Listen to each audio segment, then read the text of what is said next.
After the art of printing, television is the most important invention in communications technology. Our modern era reached its first peak in the fast-moving 20s. Telegraphy, the telephone, motion picture films and the gramophone had already become part of everyday life.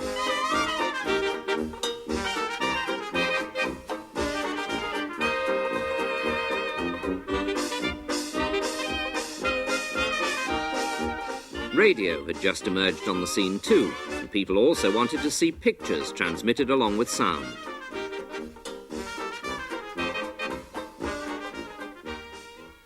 The decisive idea for the transmission of pictures came from Paul Nipkow. Born in Pomerania in 1860, he developed the legendary nipkow disc. Christmas Eve, 1883.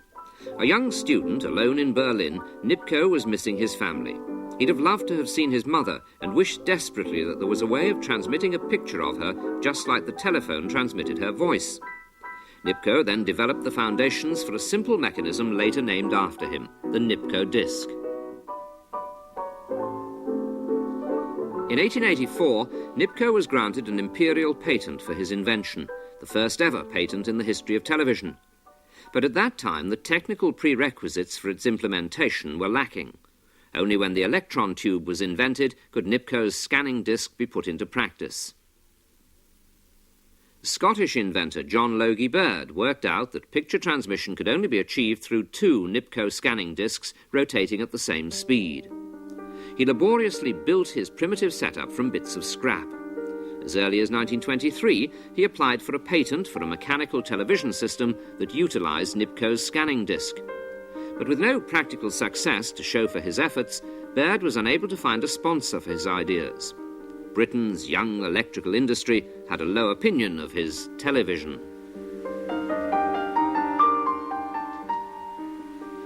Baird was leading a humble life in a small attic flat in London. He'd terminated his studies at Glasgow University without graduating.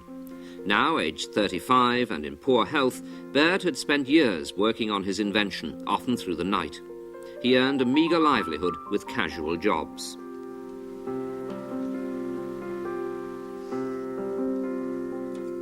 Born in Glasgow in 1888, the youngest of 4 children, even as a boy, Baird was fascinated by photography and by the new telephone in his parents' house. Baird continued his experiments in his flat. He desperately needed some kind of success. On this particular morning in 1924, he was about to achieve it through the first ever picture transmission.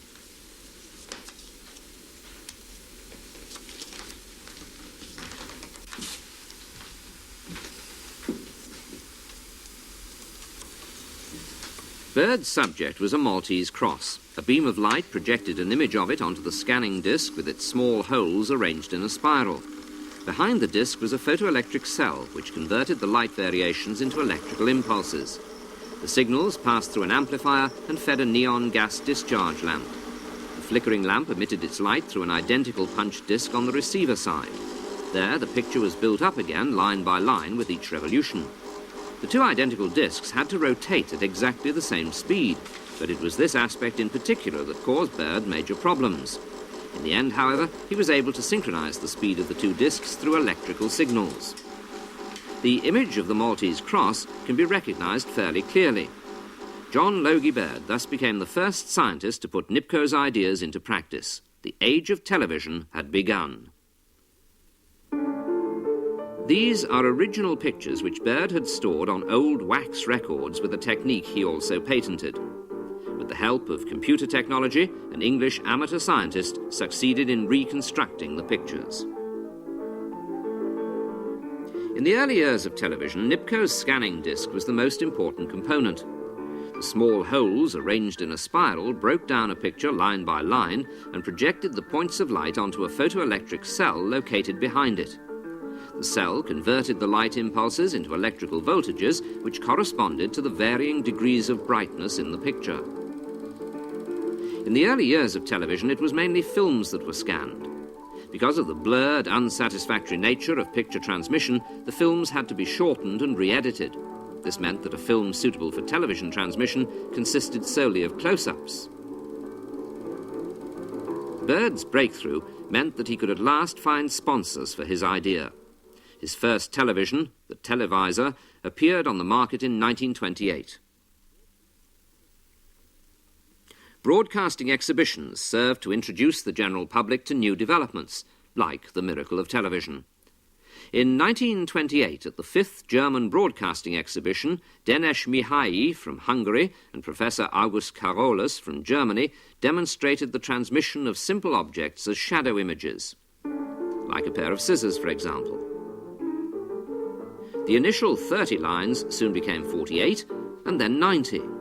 But with mechanical television, each increase in the number of scanning elements called for bigger discs that rotated at a higher speed, so this technique soon reached its limits.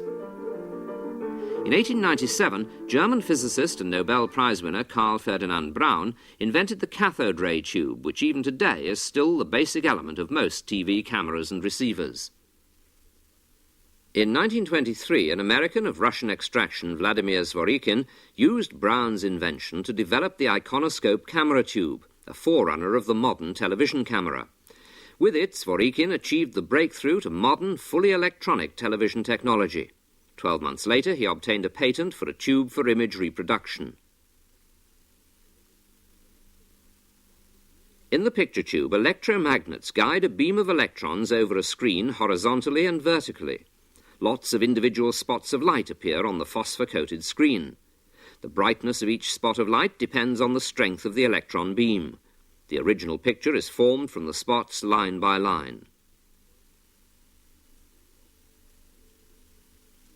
The opposite principle in the camera. Here, the reflected light is focused by a lens and projected onto the photoelectric plate of the electron tube. There, the photoelectric cells are scanned line by a beam of electrons.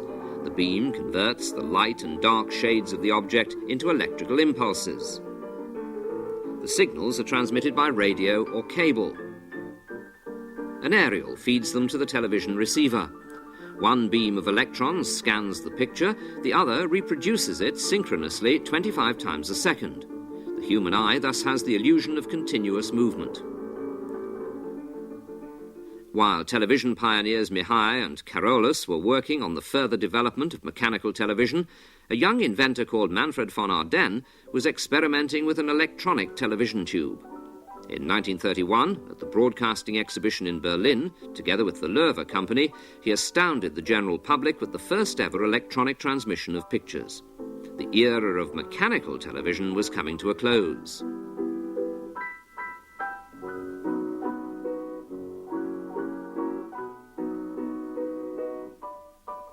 As early as 1932, electronic television also became established in the United States.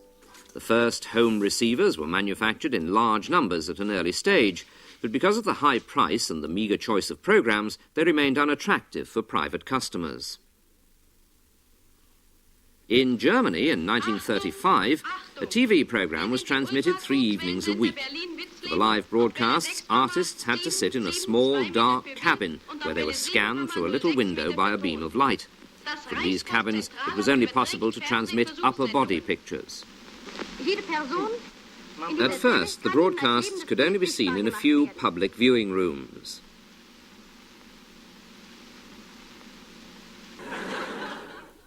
In 1936, the newly formed television station, Paul Nipkow, broadcast pictures from the Olympic Games in Berlin. For the Telefunken concern, a young engineer called Walter Bruch built his famous television gun, the first fully electronic camera with an iconoscope. The Nazis abused the new technology for propaganda purposes. But picture quality remained unsatisfactory. The intermediate film method served as a temporary solution. The exposed film was developed immediately in a mobile camera van and scanned with a nipkow scanning disc. The picture was then transmitted after a delay of only 1 minute. Only a year later, the new electronic cameras were smaller and handier, and for the first time mobile too. The general public displayed a keen interest in up-to-the-minute reporting. By 1939, television technology had long since emerged from the embryo stage. The new standard now had an astonishing 441 lines per picture. Mass production was just around the corner. The Nazis attached only minor importance to the new medium. With the outbreak of war, television research was shelved all over Europe. In 1939, in the United States, the era of fully electronic television dawned. Television research there went on even during the war. 10,000 television receivers were already in private ownership. During the war, TV programs were broadcast in New York on a weekly basis. In 1945, the industrial capacity used for the production of war material was made available for the manufacture of consumer goods. The new mass medium could no longer be stopped. The film industry was still the leading entertainment medium, but with the increasing spread of television, Hollywood plunged into a crisis from which it would never totally recover.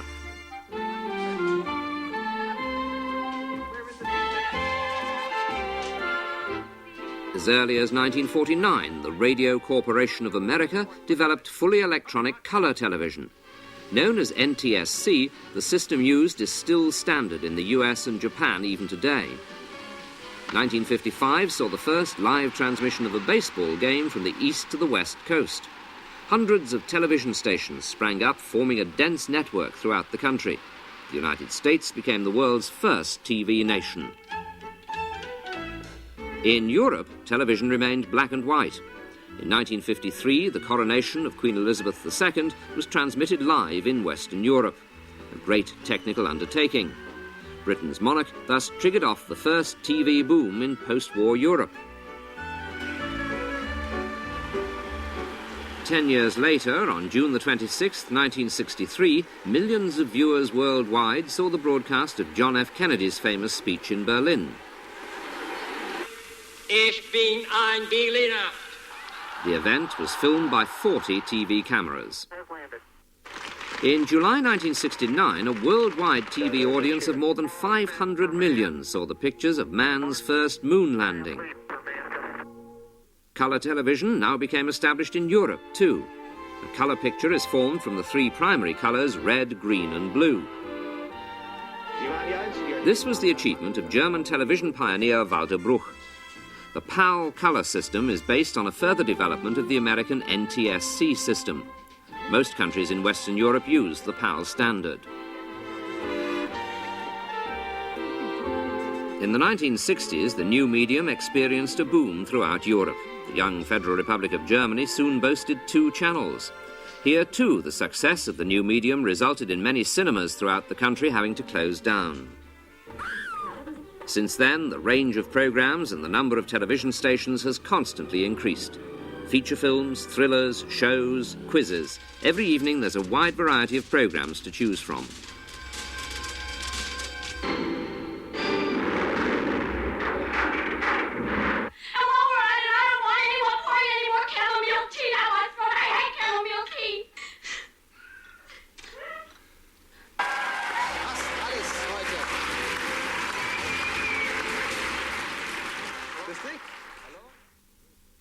Technical developments have also progressed by leaps and bounds. In 1981, the first stereo TV sets appeared on the market. They were followed in 1989 by the first sets with an integrated satellite receiver. New sets with a rectangular tube can also be modified for the developments of the future. High-definition television, HDTV. Instead of the usual 625 lines, 1,250 lines provide cinema-style widescreen pictures.